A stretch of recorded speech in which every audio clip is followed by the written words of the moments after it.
I've never seen an event like it anywhere, not just in this state, but anywhere.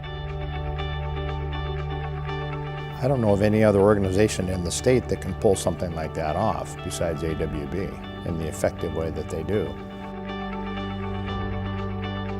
This is a truly unique opportunity for business people from businesses of all sizes from every part of the state of Washington to hear from policymakers and to provide input to those policymakers. Over the past 25 years, the Association of Washington Businesses Annual Policy Summit has established itself as the premier public policy conference in the state.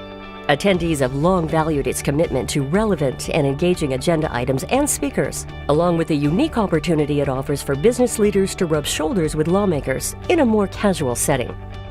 The purpose was then, and previous to me chairing the event, and still is, bringing the membership face-to-face with legislators and policymakers. And you're getting the chance to build relationships with elected officials, with key decision makers, and they're getting to hear directly from key business leaders in the state. We all have a chance to interact together at this policy summit.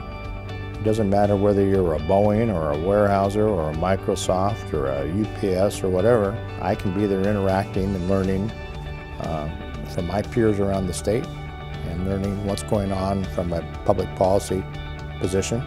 Although the intent is now clear, the event had humble beginnings. The idea was to try and have an event where our members could gather off-site so people weren't running back and forth to their offices. We had an annual meeting, it was a dinner at SeaTac, but we didn't draw very many people. Organizers decided to change the event's location and time of year. They chose the newly completed Semiahmoo resort in Blaine as the backdrop and moved the summit to the fall to avoid legislative session overrun and give gubernatorial candidates a chance to square off. So in 1992, we had the first of the live telecast gubernatorial debate, and it was very, very successful. I can remember going out into the beach along Semiahmoo and seeing all these big satellite trucks were there and beaming up the news. So that just started the string of debates. And over the years, the debates have been very successful. Sometimes they've been fairly tense. I remember the first debate between Dino Rossi and Chris Gregoire. They couldn't decide on who was the moderator, so I got to be the moderator. Oh my gosh. The gubernatorial debates, TVW always covered the debates, and it was just kind of a fun and exciting time. It's a fun event at that point in time because there's good debates. The moderators are always first rate, and it ends up to be a pretty good time. Maybe not necessarily for the candidates, but for some of us it was a lot of fun to watch. I have the memory of Gary Locke and John Carlson debating up at Semiahmoo. And the cell phone. John, I like John, he's an entertainer. You know, he got caught on that one, and Gary Locke's a pro. He's a professional politician, and John just stepped in it. And that place came unglued when there was no reception, because everybody up there knew that there was no reception at Semiahmoo. So that was one of the most, I think, memorable. The other beauty about the Policy Summit is not only do you have talking heads, but we build into it an opportunity for our members to ask questions directly. There's been a lot of pretty pointed and direct questions over there. I do remember there's questions that are put forth that I kind of go over. Attendees could gain an even deeper understanding of the issues at the summit's panel discussions. We've had some experts from all over the country that have been parts of panels, and I think this helped us shape what we want to do in the state of Washington. They can be very pointed in the questions that they're asking so that they can get an answer that they can take to their business, to their friends, and it clarifies some of the issues that are out there. But it's that raw contact that's really not filtered that has really been what people come to the summit for. And a more relaxed networking opportunity opens up on the Run Walk and on the links. Well, I've done pretty much all the runs. I've noticed for some reason it seems to take longer every year for me to finish the run. I have provided entertainment to golfers in those years when I've attempted to play golf, but it's been a fun experience. But Policy Summit's list of distinguished speakers and performers is what most attendees remember. One of my strongest memories is just the quality of the speakers that come to the Policy Summit. One big success was having the Premier from British Columbia come down over the border and talk to us. A lot of us were standing there saying, why don't you come down here and run for president? Everything he had to say just seemed to hit home so much with what we were talking about at the time. It was just outstanding. Some of the entertainment we used to have was awesome. The Capitol Steps. They were just so funny, and of course making fun of the issues of the day and all. Just everyone enjoyed that so much.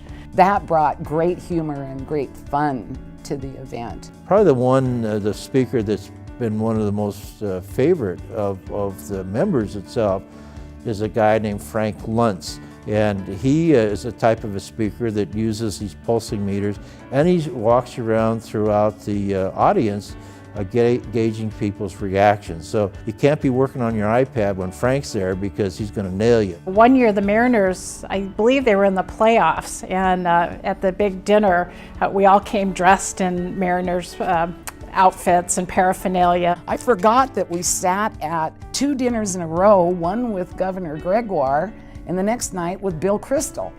And I said, I remember it, but I'd forgotten how cool that really was. Probably the most emotional policy summit we had was in 2001. It was 2 weeks after the attack at 9/11. And we really struggled with either canceling the summit or going forward. And we decided to go forward with it, and we invited KIRO commentator David Ross to be our speaker. David was raised in New York City and had just returned from the city. So he gave a talk about his experience in New York after 9/11. And it had everybody in tears, including myself. It was such a significant point of history in our country, and to have somebody like Dave there is one you don't forget. Policy Summit also gives the Association of Washington Business a chance to recognize the hard work of business owners and lawmakers. One of the things we wanted to do with the summit is establish a tradition of thanking people for what they've done and recognize their work. The Heavy Lifter Awards, the Fred Brune Award, the Ron Jurdy Award and Jim Mattson Award, those were formed around the summit to recognize people who had been with our board for a long time, the top lobbyists. So that's been pretty successful. For all that it offers, it's no wonder Policy Summit has captivated the Washington business community for a quarter century. Thank you to all the speakers and attendees for helping make AWB's Policy Summit the premier public policy conference in the state over the past 25 years. The AWB Policy Summit is 2.5 days of policy immersion. You've got to know what's going on around you. You can't just dig a hole in the sand and stick your head in it and expect to operate a business or to live. You've got to be aware of what's happening, and there's no better way. Get educated. Get to know these people. They're going to influence your life. They're going to impact your family. They're going to touch your pocketbook. Better know what's going on. It's just a great way to build relationships and memories. I made a lot of friends through the years at the AWB Policy Summit. Met a lot of good people. It's just a terrific event.